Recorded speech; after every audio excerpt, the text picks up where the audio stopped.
question is, what do you jump into? What Right. do you jump off the train? And the issue is you can't jump into cash.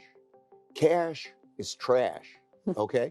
Cash is that they're going to, because they're going to print money. What do? You get out, okay? So cash is not going to So be what good. do you do? So what you have to do is you have to have a well-diversified portfolio. Now, first of all, you have to be global, and you have to have balance. And I think that you have to have a certain amount of gold in your portfolio, Right. or you have to have something that's hard. There are three monetary systems that happen.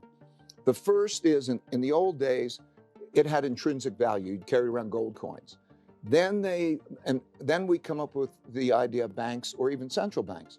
And what they do is they create certificates, Right. we call notes, that are claims on those things. And we print many more certificates than there is money in the bank. And then that's a linked system. Right. And we did that, and we broke that in 1971. Then you have a fiat monetary system, which means that you can print whatever amount of money you want. And you can put that, and that's what governments do.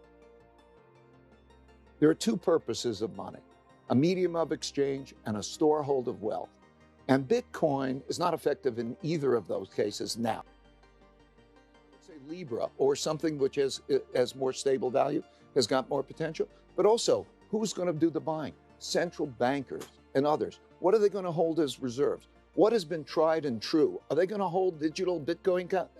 They're going to hold gold. That is a reserve currency, and it's been a reserve currency for 1,000 years. I know this is going to be the headline of gold. I want to emphasize a bit of gold is a diversifier, okay? And that's the advice I can give. The question for any of us is, when you're holding all of those bonds and you have a negative interest rate or something, and how far more can you push that? What does the next 5 years look like?